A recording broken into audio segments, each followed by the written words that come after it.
Oregon, and I have come into possession of / inherited some vintage hats that I wanted to show you about.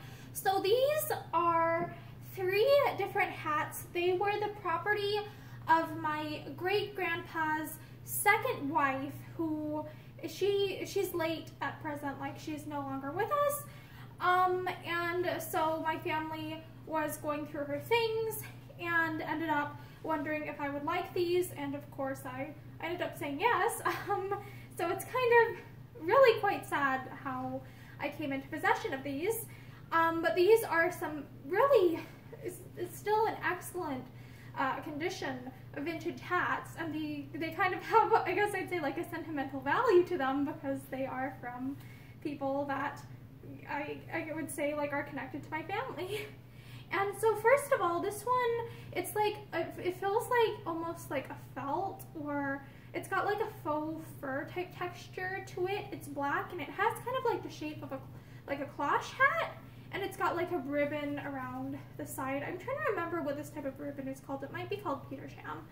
And on the inside there's a tag that says Union on it, and then something Z917, and it has like a little marker here, like a little stamp here that I can't really quite see what it means. It's kind of worn.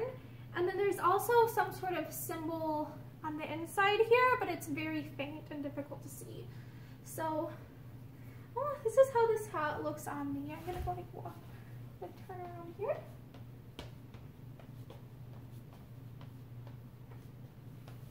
It's an interesting shape. I kind of feel like this is a little, I wonder if it's made for someone who's a little bit, like got a smaller head circumference than me, because my hair is really quite flat at present and it's not quite going down very far on me. So I'm wondering if this is just the style, or if this is meant for someone with a slightly smaller like head circumference. So this is the first hat.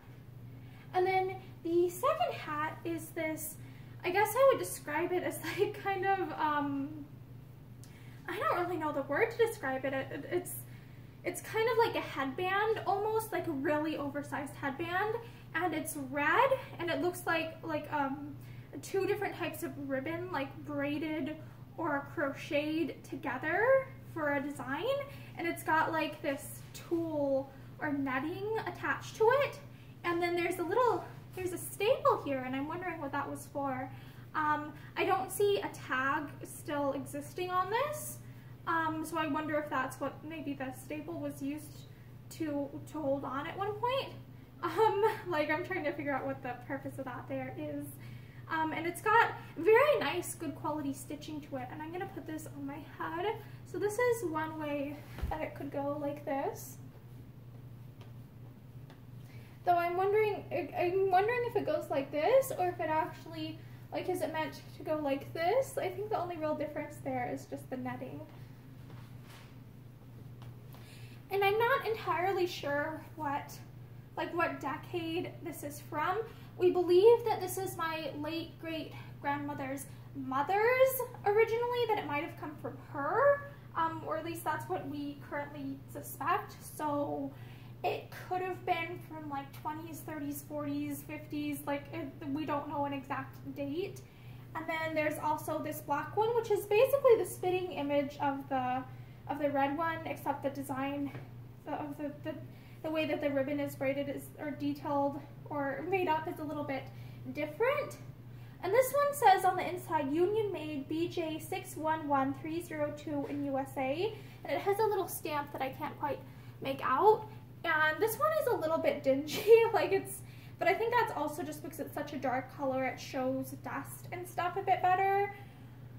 I am not sure how. I will try and, maybe I'll try and spot clean this with a damp cloth. And I am a little bit concerned about whether or not this is actually like color fast. It can be a little hit or miss with sometimes like the fancy type fabrics and the dark dyes of secondhand. I've occasionally had ones like run or like bleed dye. So I'm gonna put this on. This one's looser. I feel like this was worn a lot more because it doesn't have quite the retraction to it that the red one does. So I'm wondering if this one was worn a little bit more frequently. I feel very, the vibe I'm getting for this makes me think of like, I'm trying to think, like something that like, in the Thornbirds, like I make like something that Maggie Cleary would wear to a funeral, like that sort of, like it makes me think of that, like something that someone from a long time ago would wear to a funeral. Like that is the vibe I get from this, which is maybe a little bit morbid. Though I think I would probably get a lot of use of this in general, just because we're coming up on spooky season and October and Halloween, so this will be a wonderful everyday out of the house hat. Just very, very versatile for that purpose. But I would say this is primarily something that I would either wear for like morning wear or for, you know, October, the entirety of October. And I feel like this one I would also probably wear in like October too. Oh, the saddest thing is I have like this like faux velvet type like big opera coat that I got at a thrift store somewhere, except the lining is like completely destroyed on it, and I'm like, this would look so cute with that, but that is in such bad condition I can't really wear it.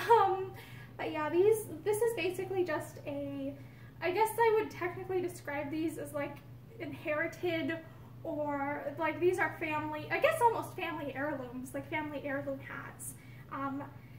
Basically try on haul, look at them with me video, and I really hope that you enjoyed this or found this fascinating, and thank you for, I guess, like enjoying fashion with me and looking at these things that people that I knew used to wear. I hope you have a great day.